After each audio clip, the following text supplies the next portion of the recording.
मैंने कहा प्रधानमंत्री जी की वो सभा सुबह 9 बजे अपेक्षित है। उसी शेड्यूल के अनुसार प्रधानमंत्री जी का दरभंगा आना है। बाकी तो सब कार्यक्रम, चूँकि आदरणीय प्रधानमंत्री जी का जो कार्यक्रम है वो पीएमओ से ही फाइनल होता है, तो अभी अंतिम फाइनल जानकारी आने वाली है। लेकिन ये जो सभा का कार्यक्रम है और वहाँ जो पूजन का कार्यक्रम है, ये अभी तक जो प्रस्तावित है वो सुबह 9 बजे सब लोग रहेंगे। प्रधानमंत्री जी, राज्यपाल महोदय, मुख्यमंत्री जी, हमारे जैसे मैंने जितने जो पूजा का सामान्य विधि होता है तो पूजन विधि होगा। बाकी तो हम आगे चलते हैं, वही बोलूँगा जो मुझे अधिकृत रूप से जानकारी हो। बताया ना, वो भारत सरकार का स्वास्थ्य मंत्रालय एजेंसी के साथ अपना MOU साइन करेगा।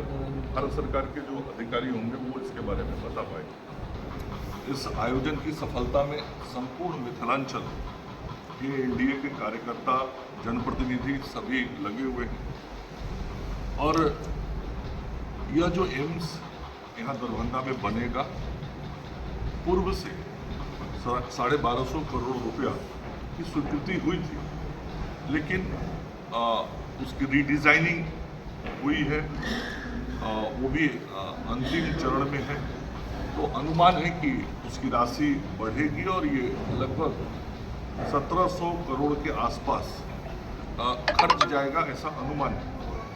तो ये इतनी बड़ी योजना यहाँ अब जमीन पे उतर रही है और हम आप मीडिया के साथियों के माध्यम से संपूर्ण मिथिलांचल वासियों से, दरभंगा जिला के सभी लोगों से आग्रह करते हैं, अपील करते हैं, अनुरोध करते हैं कि आदरणीय प्रधानमंत्री जी, माननीय मुख्यमंत्री जी जब इस विशेष अवसर पर हमारे बीच पधार रहे हैं तो उस दिन उनके स्वागत के लिए, उनके अभिनंदन के लिए और उनके संबोधन को सुनने के लिए सभी लोग प्रातः 9 बजे, बहुत महत्वपूर्ण दिवस है और इसमें हर किसी का सहयोग चाहिए। ऐसे ही विकास की गाड़ी को आगे बढ़ाते हुए बिहार को भी आगे बढ़ाएंगे। और डबल इंजन की जो सरकार है, इस डबल इंजन सरकार का जो प्रत्यक्ष लाभ है वो कैसे होता है वो दिख रहा है और आगे भी विकास के योजनाओं के माध्यम से दिखेगा।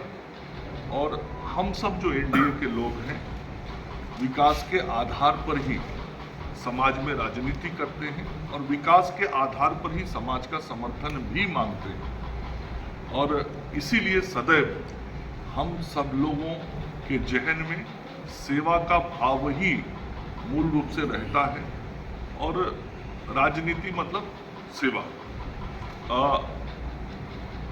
जनता का प्रतिनिधि मतलब जनसेवक। उस भाव के साथ आदरणीय मैं उसको भी देखूंगा। आखिर उसको बनवाया मैंने ही है। आप पता नहीं उस दिन थे कि नहीं जब मैं आज से 6 साल पहले वहाँ गया था। अब मुझे ध्यान में नहीं है, तो आप यदि मेरे साथ रहे होंगे तो आपको ध्यान में होगा कि मैं वहाँ से निकला और तुरंत मैंने क्या क्या कार्रवाई की और उसके बाद कैसे वो भवन मैंने बनवाया। तो मन में चिंता थी तभी तो वो करवाया। तो आप ऑपरेशन थिएटर सर उसमें चालू करवा दीजिए बस। वो बिल्कुल होगा। आप बिल्कुल निश्चिंत रहिए। मैं आपको इतना ही कहूँगा कि मेरे मन में चिंता थी तभी तो उन चीज़ों को मैंने ठीक करवाया। आगे भी जो आप विषय बता रहे हैं, मेरा काम ही है, स्वास्थ्य मंत्री के नाते मेरी जिम्मेवारी ही है कि जहाँ भी व्यवस्थाओं में कोई त्रुटि की जानकारी मिले तो उसको ठीक करवाना।